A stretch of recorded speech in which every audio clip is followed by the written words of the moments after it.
20h30 à Ndikinimeki. Madame, Messieurs, bonsoir. Les titres de l'actualité.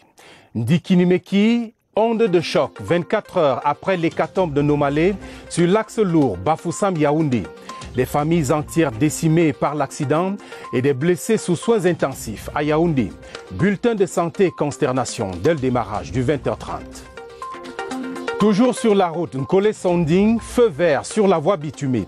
89 km ouverts à la circulation ce lundi. L'inauguration a eu lieu à Nanga et Boko. Nous roulons vers la Haute-Sanaga dans ce journal. Et puis en sport, Chan 2020, le ballet de la mascotte à 19 jours du bal d'ouverture de la fête continentale du football. Après Yaoundé hier, Douala accueille demain la vedette Tara. Spectacle garanti en page des sports. Voilà pour les titres. Les détails, c'est après ce message du chef de l'État.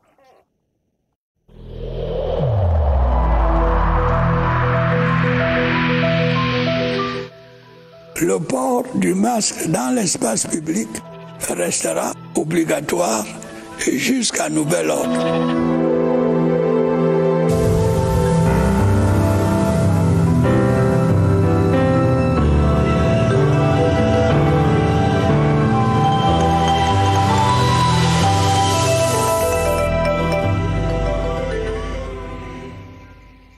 Et en ouverture du journal, ce télégramme officiel du président de la République adressé à monsieur le gouverneur de la région du centre à Yaoundé. Monsieur le gouverneur, j'ai pris connaissance du très lourd bilan humain suite au violent accident survenu au pont de Nomalé sur l'axe lourd Bafoussam-Yaoundé. Je vous demande en ces moments tragiques d'adresser mes sincères condoléances aux familles des victimes ainsi que mes souhaits de prompt rétablissement aux blessés. J'y associe la compassion émue de mon épouse et la solidarité de la nation. Comme vous le savez, j'ai instruit les autorités compétentes de prendre des mesures urgentes et appropriées pour secourir et soigner les accidentés et assister les familles durement éprouvées. Veuillez agréer, monsieur le gouverneur, les assurances de ma parfaite considération. C'est signé Paul Biya. Les Camerounais restent sous le choc au lendemain du grave accident de la circulation survenu hier à Ndikinimeki dans le centre département d'Umbam et Inubo. Le bilan provisoire fait état d'une trentaine de morts.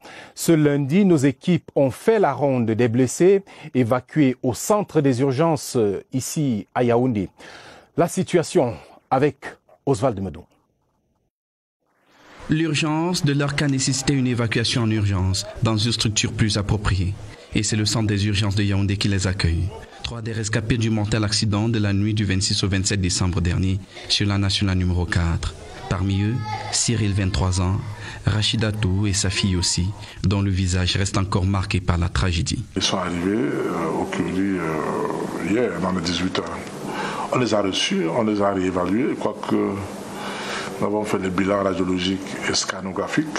Il y avait une maman qui avait son enfant de 3 ans et elles qui sont hospitalisées et un jeune homme de 23 ans qui est là aussi. Les pleurs de la fillette transpercent soudain le silence de la salle d'hospitalisation.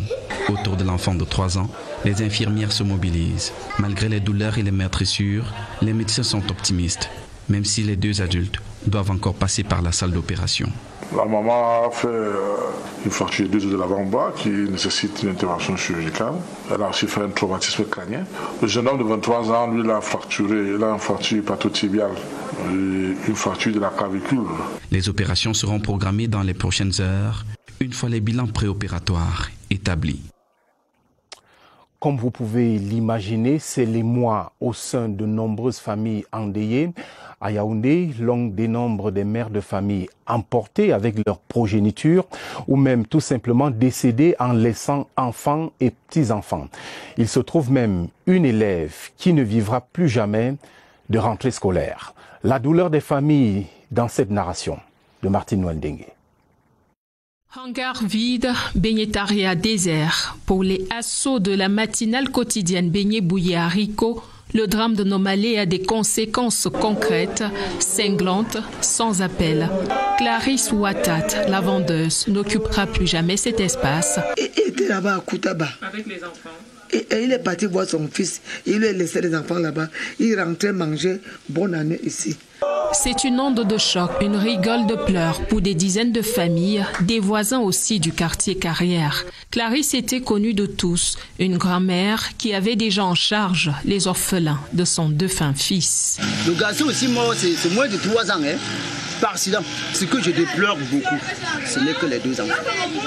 À l'autre bout de la ville, au quartier Manguier, le deuil musulman déploie sa retenue, la Poulakou.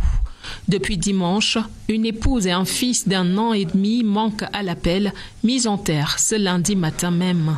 J'ai causé avec elle vers 22h. Malheureusement, ce n'est pas pu arriver. Oui.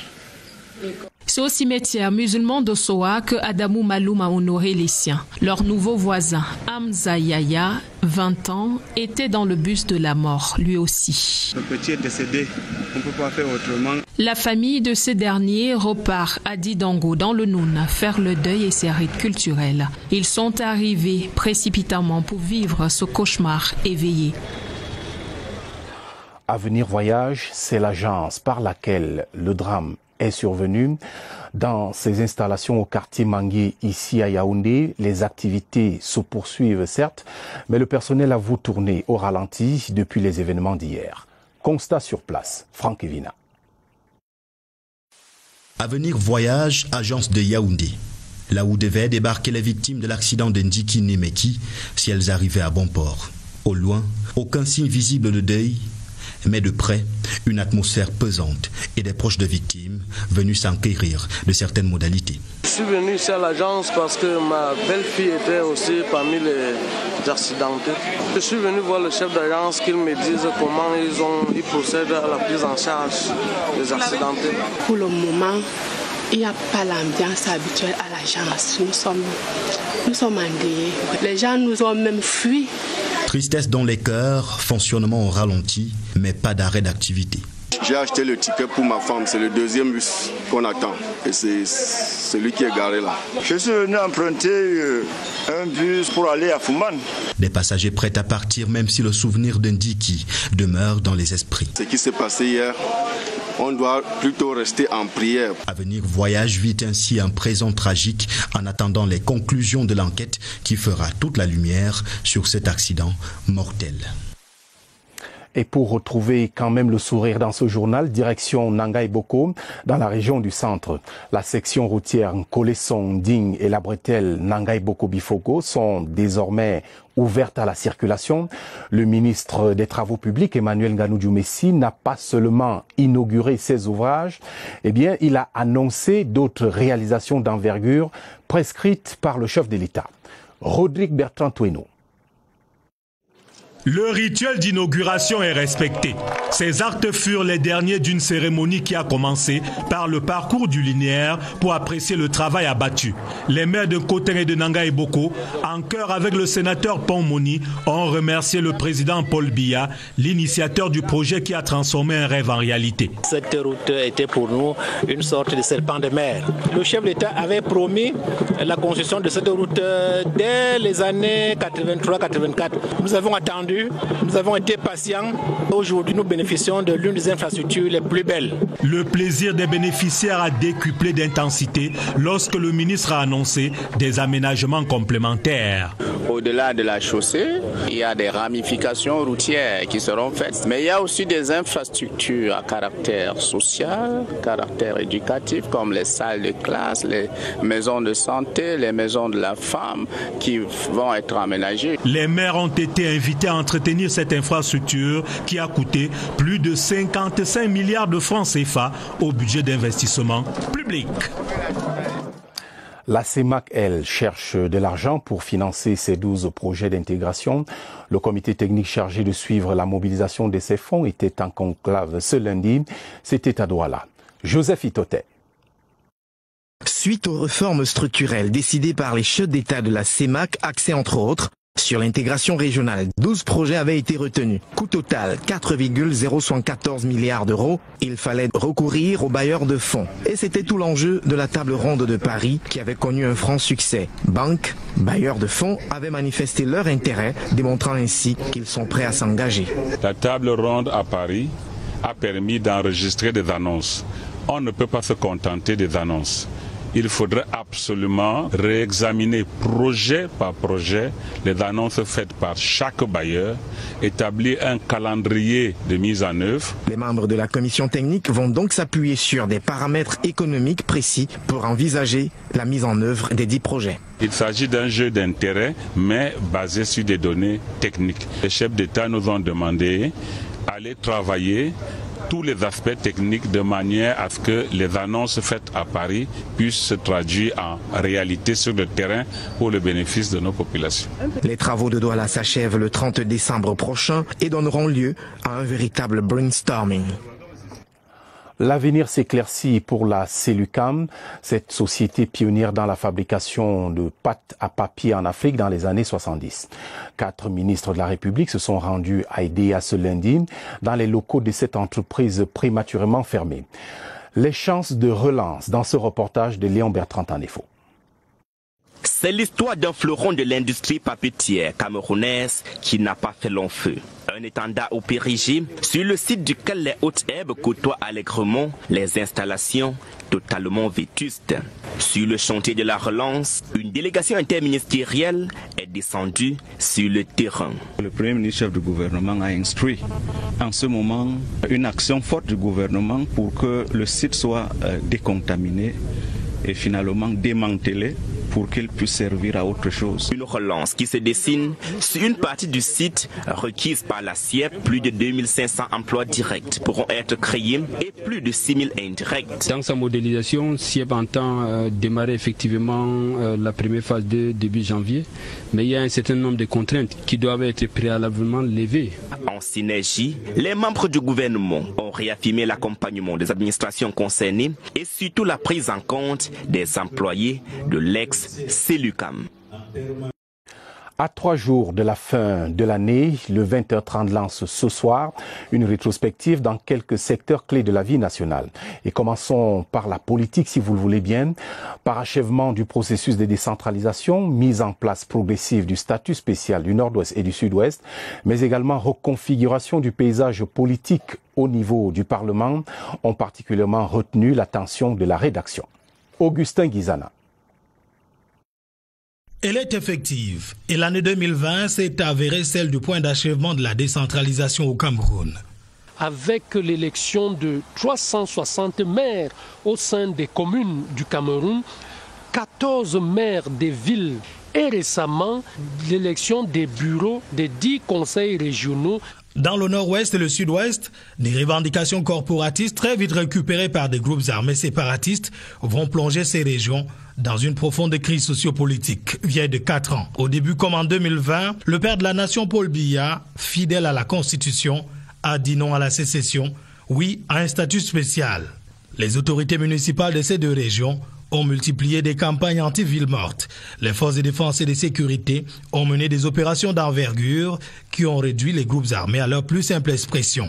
Le retour progressif au calme a permis une animation saine de la vie politique nationale. Même les agitations et le boycott des élections par certains petits partis politiques pour reprendre le président de la République n'ont rien empêché.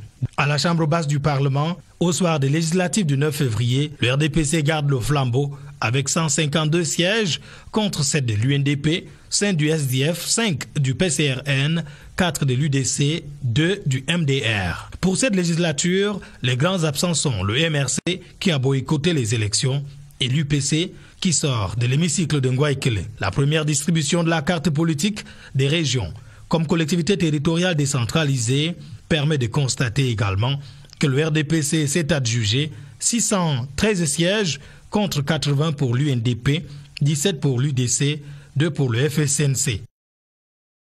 En économie, une conjoncture plutôt difficile en 2020 du fait de la crise sanitaire aiguë.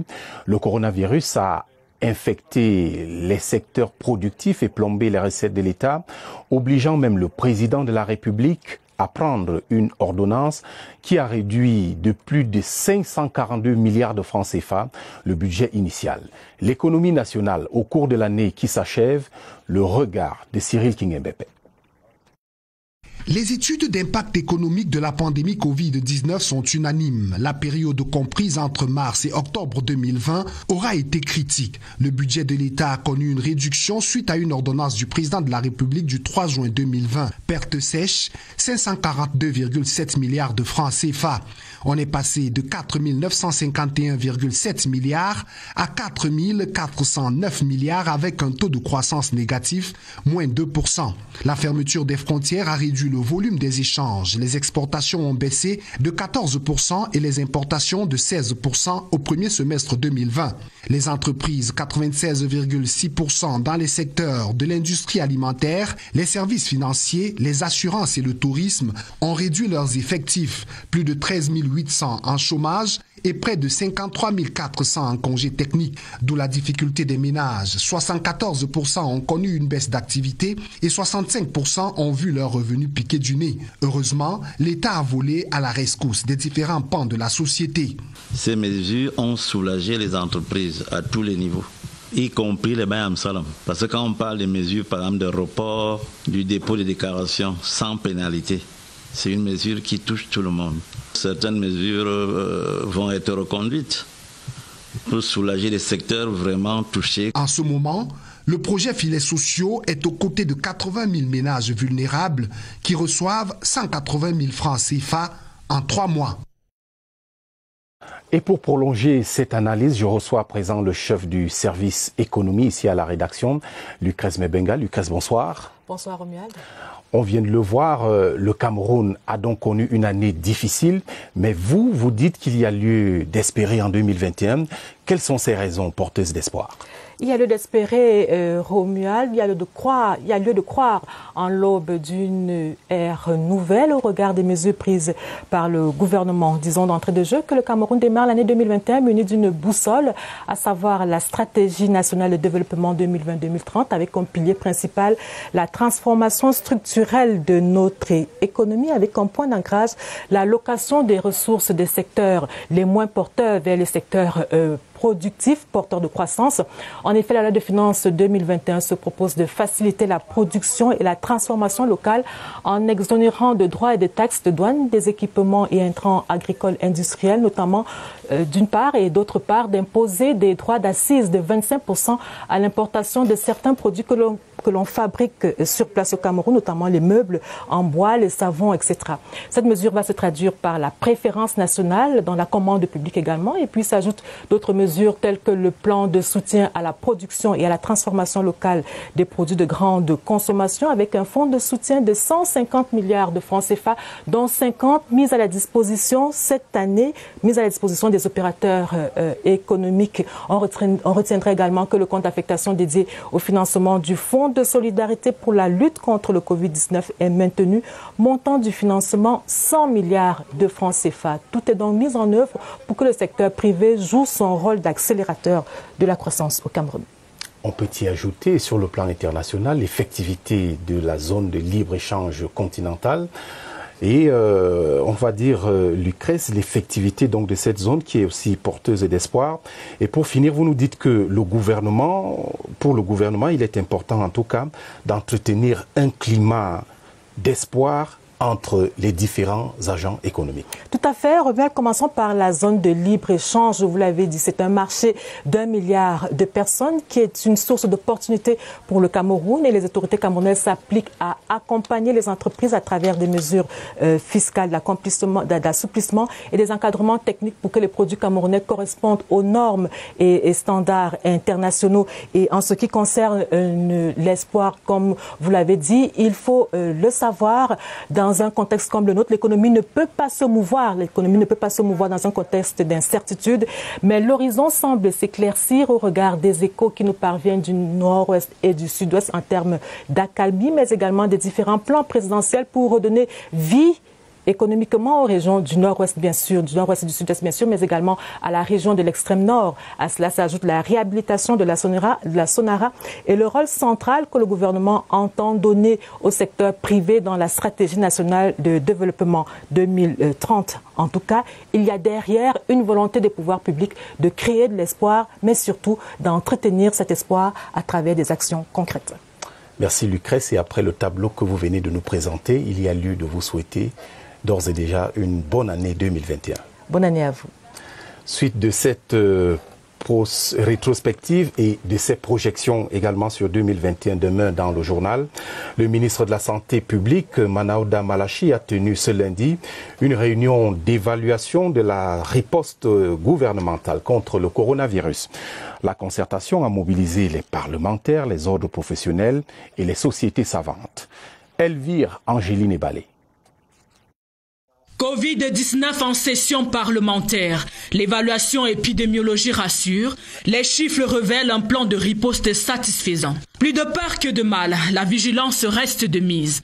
Pour éviter une deuxième vague de contamination, des réponses aux faiblesses relevées, mais aussi des suggestions à faire du Cameroun. Un exemple dans la gestion du Covid-19. Nous avons recommandé qu'il y ait une réelle action pour éviter l'exacerbation de la comorbidité. Il faut éviter qu'à la faveur de la prise en charge du Covid, qu'on néglige les autres maladies. Nous espérons beaucoup qu'à la faveur de cette pandémie, nous allons évoluer dans les nouvelles formulations des médicaments traditionnels améliorés ou alors des médicaments simples issus de notre patrimoine ethnobotanique. De quoi accentuer en sus la communication et la sensibilisation sur le respect des mesures barrières, axe stratégique fort de la riposte camerounaise.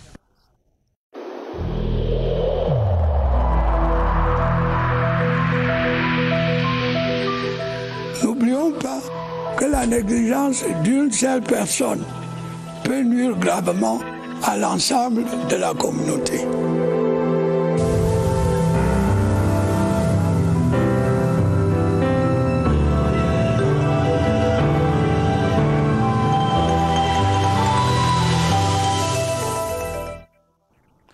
Coronavirus, le système sanitaire du Cameroun fait de belles preuves jusqu'ici en tout cas, et la maîtrise de la pandémie le démontre suffisamment. Le pays est prêt à reconduire pareille riposte en cas d'infiltration de nouvelles souches. Démonstration dans l'entretien d'Évariste Yenga avec son invité, le docteur Joseph Fokam. Ils sont au centre des opérations des urgences de santé publique ici à Yaoundé. Évariste, bonsoir. Que peut-on retenir ce soir ?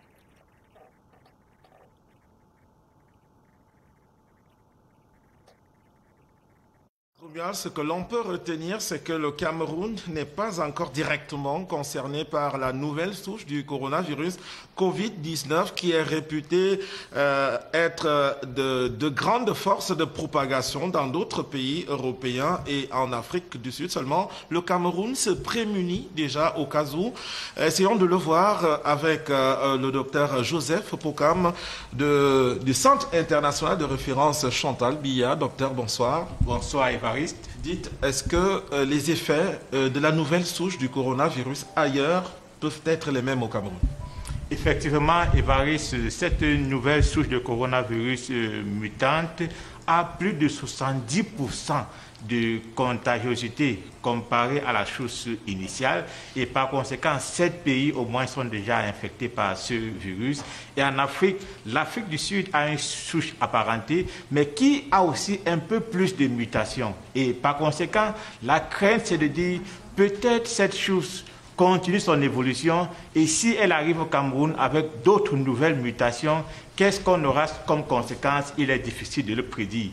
Mais heureusement au Cameroun, malgré cette mutation dans cette nouvelle souche, nos outils de diagnostic permettent toujours de détecter ces virus parce que ces mutations ne sont pas dans les zones cibles de nos tests de diagnostic.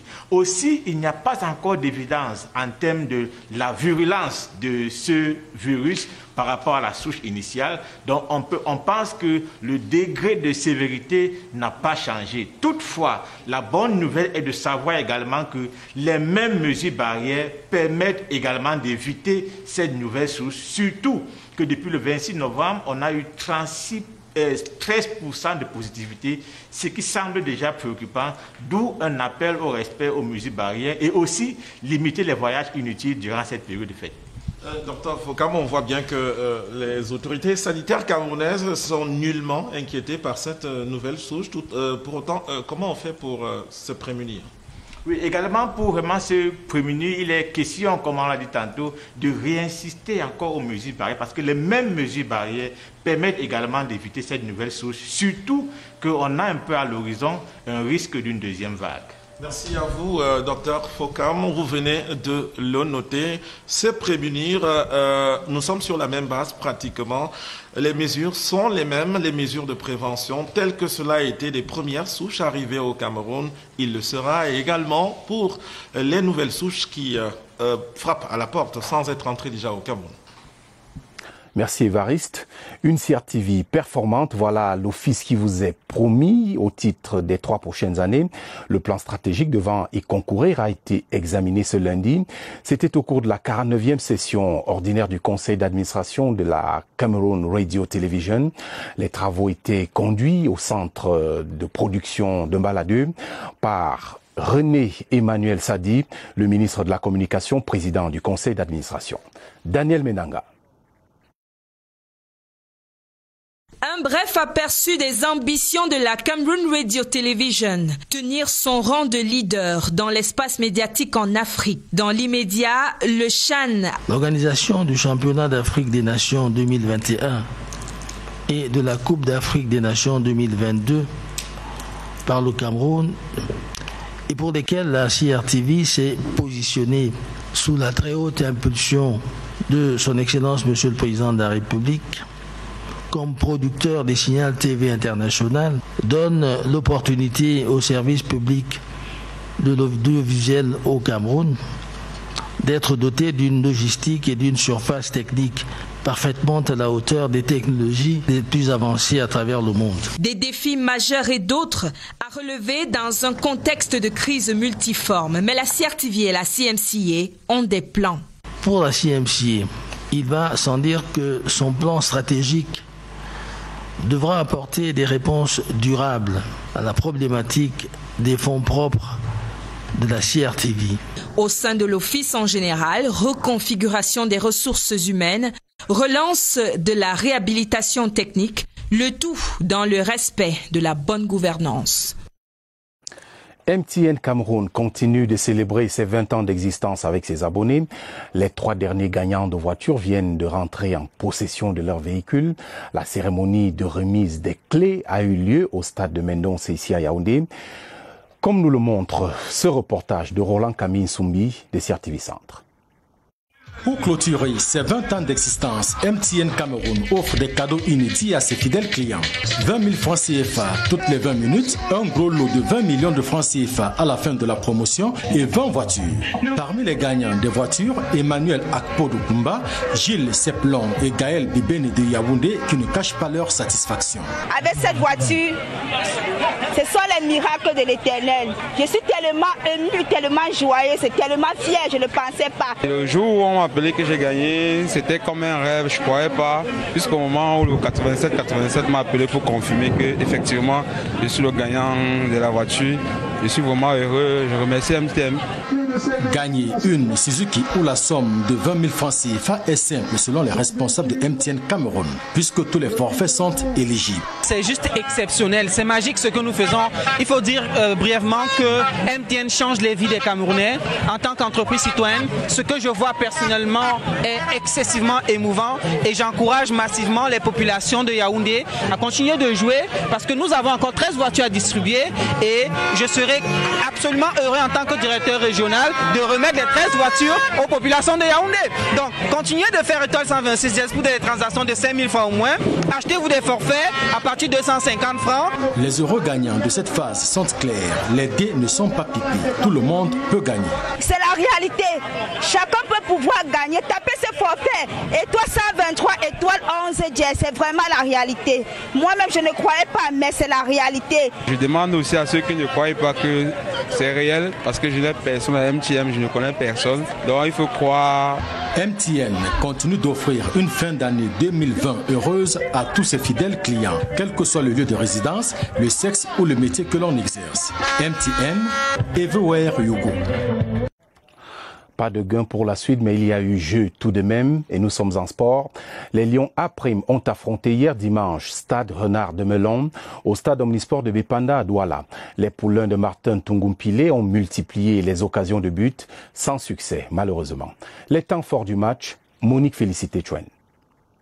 Arrivé à Douala ce samedi 26 décembre, en mi-journée, pas de répit, les Lions A' ont effectué une séance d'entraînement dans l'après-midi à huis clos. Dimanche, ils ont affronté la fougue de Stade Renard de Melon au stade omnisport de Bépanda.